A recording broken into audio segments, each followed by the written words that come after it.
China के गांव में आज भी लोग पुराने स्टाइल में रोटी पकाते हैं। वो इस तरह से मिट्टी का चूल्हा बनाकर उसके ऊपर रोटी को सेंकते हैं और पूरे चूल्हे पर फैला लेते हैं। फिर लकड़ी की मदद से इसे दबाकर और पतला किया जाता है ताकि रोटी पतली बने। इस तरह से ये लोग रोटी बनाते हैं। लेकिन आंटी जी जलती हुई आग में से एक लॉलीपॉप जैसा कुछ निकाल रही है, लेकिन इसे चूसने की गलती बिल्कुल भी मत करना, वरना तुम्हारा मुंह फ्लावर बन जाएगा। दरअसल ये शीशा पिघलाकर इस पाइप के जरिए फूंक मारती है, जिससे ये लंबा हो जाता है। फिर इसे आग में पकाया जाता है और इस तरह की डिजाइन बनाकर बाजार में बेच दिया जाता है। आपने सफेद मूली तो बहुत देखी होगी, लेकिन चाइना वाले ज्यादातर हरी मूली की खेती करते हैं, क्योंकि ये काफी ज्यादा महंगी बिकती है और अंदर से काफी रसीली होती है। ये लड़की इसको छील कर अंदर से दिखाने वाली है और इसका छिलका थोड़ा सा मोटा होता है और ये खाने में खीरे की तरह आती है। क्या इस फायरमैन को 15 सेकंड के अंदर 3 मंजिलें तक चढ़ना है? अगर ये ऐसा नहीं कर पाता है तो इसको फायरमैन की नौकरी से निकाल दिया जाएगा। जैसे ही अलार्म बजता है ये तेजी से दौड़ता है और पहली मंजिल जल्दी से चढ़ जाता है। कुछ लोग इसके सपोर्ट करने के लिए भी खड़े रहते हैं और ये 15 सेकंड के अंदर 3 मंजिलें तक चढ़ने में सफल हो जाता है। लेकिन ये आंटी जी बांस के छिलके को रगड़कर उसका बुरादा निकाल रही है। आखिर ये ऐसा क्यों कर रही है? बांस का बुरादा निकालने के बाद ये तवा जैसा कुछ रखती है। फिर जो बांस का बुरादा निकाला था उसे पका लेती है। फिर उसे एक कटोरे में डालकर उसमें गर्म पानी मिलाया जाता है और ये लोग इसे शौक से पीते हैं। ये लकड़ी आपको लाखों रुपए कमा कर दे सकती है। सबसे पहले इसे बीच से काटा जाता है और ये अंदर से इस तरह दिखाई देती है। फिर इसे ब्लॉक्स में काटा जाता है। इसके बाद इसे और छोटे छोटे टुकड़ों में काटा जाता है। सबसे मुश्किल काम इसे गोल आकार देना होता है। गोल आकार देने के बाद इसे अच्छे से पॉलिश किया जाता है। फिर इसमें छेद किया जाता है और इस तरह हमारा ब्रेसलेट बनकर तैयार हो जाता है। इस जड़ को मामूली न समझना, क्योंकि इससे सबसे स्वादिष्ट केक बनते हैं। जड़ों को इकट्ठा करने के बाद इसे धोया जाता है। फिर इसे मशीन में डालकर अच्छे से पीस लिया जाता है। फिर पिसी हुई जड़ों को दबाकर पानी निकाला जाता है। फिर सारा पानी फेंक दिया जाता है और अंदर से ये निकलता है, जिसे ब्रैकेन कहते हैं। और फिर इसी को पकाकर ब्रैकेन केक बनाया जाता है। क्या आप इसको एक लाइक देना चाहेंगे? आपने अंडे की ऐसी डिश कभी नहीं देखी होगी। ये लड़की सबसे पहले तेल डालकर पूरे में फैला लेती है। फिर इसके ऊपर अंडा डालकर उसे भी अच्छे से फैला लिया जाता है। इसके बाद बचे हुए तेल को साइड से हटा देते हैं और अंडे को पतला कर लिया जाता है। फिर अंडे को इस तरह से रोल कर दिया जाता है। अब ये डिश तैयार है। देखो, ये लोग सबसे पहले भट्टी में लोहे की प्लेट को गर्म कर लेते हैं। फिर प्लेट को हथौड़े की मदद से अच्छे से बराबर कर लेते हैं। इसके बाद एक थाली जैसे सांचे में प्लेट को डालकर हाइड्रोलिक प्रेस से थाली का आकार दे देते हैं। फिर ठंडे पानी में डालते हैं। इसके बाद बचे हुए हिस्से को कट्टर मशीन की मदद से काट लेते हैं। आखिरी में फिनिशिंग करने के बाद तैयार हो जाती है लोहे की बनी थाली। फिर ये रोटी बहुत ही खास है, क्योंकि इसको शहद से बनाया जाता है। सबसे पहले आटे को निकालकर उसमें शहद मिलाया जाता है। फिर इसे पतला करके लंबा किया जाता है और इसके ऊपर मीठी हरी चटनी लगाई जाती है और अच्छे से रोल किया जाता है। फिर इसे बेलने के बाद पका लिया जाता है और इस तरह से हमारी मीठी रोटी बनकर तैयार हो जाती है। इसके लिए क्या अंडे की ऐसी भी डिश बनाई जा सकती है? दरअसल चाइना में अंडे को इस तरह से ग्रिल पर रखा जाता है। फिर उसमें सॉस डाला जाता है। उसके बाद भरते की सब्जी इसमें भरी जाती है और ये सब चीजें अंडे के छिलके पर पकाई जाती हैं। उसके बाद आप अपनी पसंद के अनुसार इसमें प्याज और मिर्चा डाल सकते हैं। फिर धीरे धीरे ये पकने लगता है और इस तरह से परोस दिया जाता है।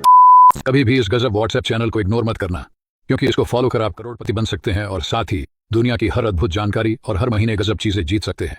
जी हाँ, उस चैनल को फॉलो करने के लिए इस वीडियो के कमेंट बॉक्स में लिंक दिया गया है। अभी जाकर हमें फॉलो करो।